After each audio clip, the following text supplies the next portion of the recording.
They were considered obsolete, they were broken, warm, fuzzy, things went wrong with them. But then after a while, people liked that nostalgic feel, the physical connection to touching it, putting it in the machine and playing it, you know. Right now, business is brisk. It does give me a little bit of nostalgia, just holding them and whatnot and seeing them. The Goonies, for example, down there, Jurassic Park, all family favourites. You're really chuffed with this, aren't you? Can I introduce you to this one as well? Stillwater Trout Angler. Does that float your boat?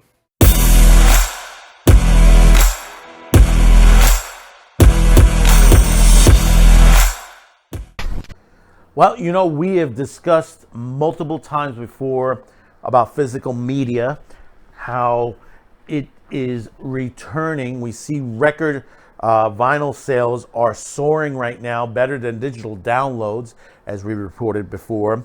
We're seeing cassettes come back into play in some places, like for example in Europe. Cassette sales are through the roof. We're seeing companies in the U.S. starting to retask their businesses for the limited amount of businesses that there are that are trying to get back in the music business, because for some time they were just only doing these audio books, self-help audio cassettes, but now they can get back into the music business again, make a lot of money. But we're also now seeing, here's the other half of the point, that when you thought CDs, DVDs, vinyl, cassettes, all that, hey, what about the VHS tape? The VHS tape, could it be making a comeback? And also look in your catalog at home if you have any, because some of them might be worth a pretty penny. But before we start, don't forget to hit that like, subscribe, share. We're a little over 600 subscribers on YouTube. Thank you for those who have subscribed, like, share. Thank you to all those who have subscribed on our other social media platforms, BitChute, Odyssey, Rumble. We do appreciate that. We're seeing a little bit of better traffic now with the changes at Twitter. We're getting a better interaction and more people being trafficked to my social channels here on Q2Cast TV and Man with the Show and all of our other programmings. And we do thank you for that. So, when I was growing up, I grew up at the pinnacle age of the videotape. I was there at the beginning, at that point where the VCR, the Betamax, the VHS was being born. I saw it coming. Here it was. I went out. I got a Betamax. People say, well, that ain't the popular one. The VHS. No, actually, the Betamax was a really good machine, good clarity. Problem was back then, you had one major company manufacturing the Beta and about 50 others manufacturing VHS. So a lot of people took to the thought that, hey, listen, 1 versus 50, I'm going to go with the one that has more brands, more pricing on there. And then, of course, the birth of the video store. We went through this, and then the VHS died out. But still, there are collectors out there. There are people using VHS. We had a story the other day. Not the other day, a couple weeks ago, that in Japan there was one particular anime that got a remake, and a lot of people wanted to watch it in the original format that it was broadcast in. So a lot of them taped it on a VHS. They went out, dusted off their VHS machines, which in Japan, VHSs and betas are still relatively available. I mean, we have them here, but not like it is in Japan, because they respect the technology and they know the quality of it. And people here, if you're a connoisseur of the video, movie, physical media, you understand it. Those of you, just the average viewer, doesn't really understand these machines that well, because basically a lot of them have good quality to it, and a lot of content is not available on Blu-ray or digital or on streaming. I mean, there is a documentary out that explains that it's in its third part, In Search of Darkness, which is basically what's on the video shelf did not come off the video shelf and transferred into DVD or streaming. But we're going to read a little bit into this. This was an article that was a while back on the New York Post. This was a part of a celebration that was on there that they back in June during the summer. They called it National VCR Day. It's rarity and nostalgia. Old VHS tapes could be worth a small fortune. It's a possibility. I myself has a lot of them in my home. Yes, you may read it right. Video cassette recorders are still around, and they're enough to them to justify a spot on the National Day calendar, the National Day marketing calendars under the digital media rights company Zuvio Incorporated. While most people have retired their VCRs, not everyone have gotten rid of these devices or VHS tapes that worked with these physical video players.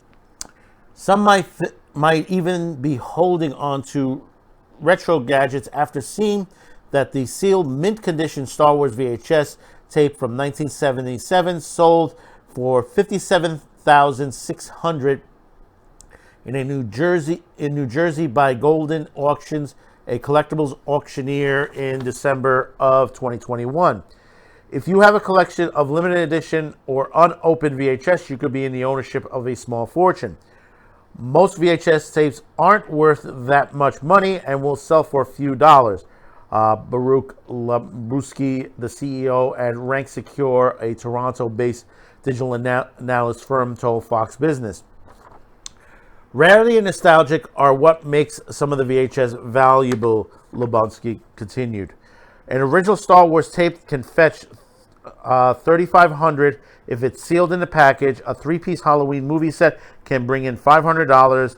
A lot has made the Walt Disney Home Video releases from 1981. The Black Diamond editions bring in the most money, with most ranging between $500 and $300. Lembusky added that the open and used VHS tend to have their value dramatically lowered. Most VHS sold on eBay, he said, looking at the recent sale of Disney movies, price ranging $20 to $316. Cult classic VHS movie prices are ranging from $35 to $200.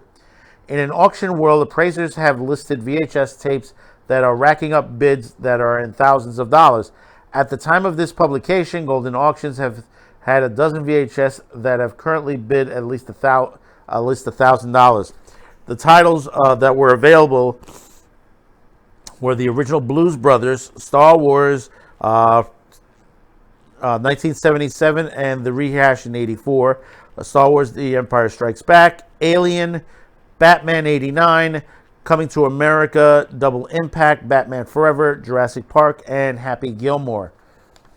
But you could see, you have these situations that happens constantly, that a lot of this old stuff is worth the money if you've saved it right.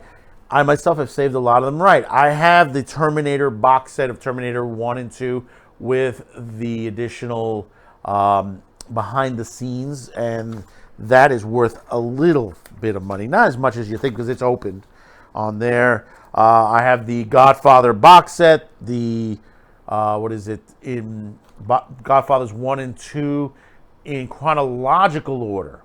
Now, what we mean by chronological order, it's a rare box set, and the way it's re-edited, the movie starts out starting with the second film from Vito Corleone's youth and goes right into the first movie, and then back to the second movie with all the Michael Corleone parts in there. So it's just literally the chronological history of the Corleone family, and it was done this way. I haven't seen it redone again now with the third one. It would be nice if they did that, especially since they re-edited the third film, see if it works a lot better now these days. But, you know, a lot of this stuff is worth. And the thing about it is, places like Australia, which we have a story on, and it'll be on Man Man Cafe, our next edition, they're seeing an uptick in the popularity of VHS. Now, whether that's because of COVID or not, it's hard to say, because some of it was happening prior to COVID.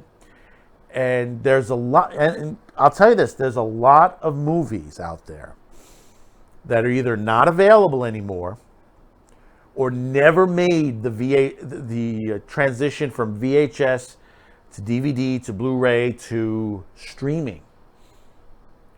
Or some of them have dropped off. For example, Brain Donors, John Turturro movie, very good. You could probably find it on DVD if you can. Most of it is VHS these days. A great film. If you have not seen Brain Donors with Mel Smith, John Turturro, it is, I think, one of the best comedy tributes that is done. You know, you've seen the Laurel and Hardy and the Three Stooges. This one was dedicated to the Marx Brothers, Night at the Opera. And if there are a lot of YouTubers that break down this movie, and when you look at it, technically it's a classic. It is a cult classic because what they did, and a lot of people didn't realize because it didn't hit well in the box office, is that the comedy that was written into this worked very well, and it wasn't like a exact copy of the Marx Brothers. It was like they were able to fend on their own, to bring that comedy routine that the Marx Brothers give, but in their own fabrication, and it allowed to basically be a very enjoyable and funny film. If you have not seen it, Bob Nelson also stars in it. Comedian Bob Nelson, who does, he does the Harpo Butt part, but he talks in this. That's one major difference is that he has there. But the gadgets and stuff out of his coat, some of the funniest stuff you've seen in a long time. And when they get to the ballet, it's hysterical. But there are many other tapes, a lot of horror, a lot of actions that just hasn't translated, but they're still out there. If you go on eBay right now, this is why I recommend physical media. There's some great films that have been lost because a lot of these companies don't care about it. They'll try to remake them, made for the modern era, but they end up to be unsuccessful with it. You've seen how many of these films have come back that was based on classic films and have failed. Very rarity that you will see a successful one. So a lot of people have gone back, people have recommended, and you see this online on YouTube. There are a lot of YouTubers out there. There are people who have never seen Aliens, Blazing Saddles, The Godfather, The Good, the Bad, and the Ugly, and a lot of great classics. This is why we always are recommending, especially on Saturday pre-flight, right here, Man with Show, Man Cafe, we recommend a lot of these classics, and we tell you, go out and get them. Spend the money to get the physical. Some of them are dirt cheap, a couple bucks, $5, $10, A lot of them, you'll find them in the flea market for $1 in most cases, and they work. They work. I saw a guy went out and bought a VCR. This was online, and it was not working. And he bought it. He ended up buying it for $1. Figured that if he couldn't get it working, he'd use it for parts. It was one little major thing that he had to repair. Got that thing working, and it works fantastic. So, there are bargains out there, folks. There are bargains. And, take advantage of it now before they're all gone. Because these manufacturers, unless they're going to get a boost in like what's going on with vinyl, you're not going to get them all. And the thing about it is, there are not that many factories left that are producing VHS high-speed loading these days. Mostly what you're getting now is, they're making blanks. That's all they're doing now.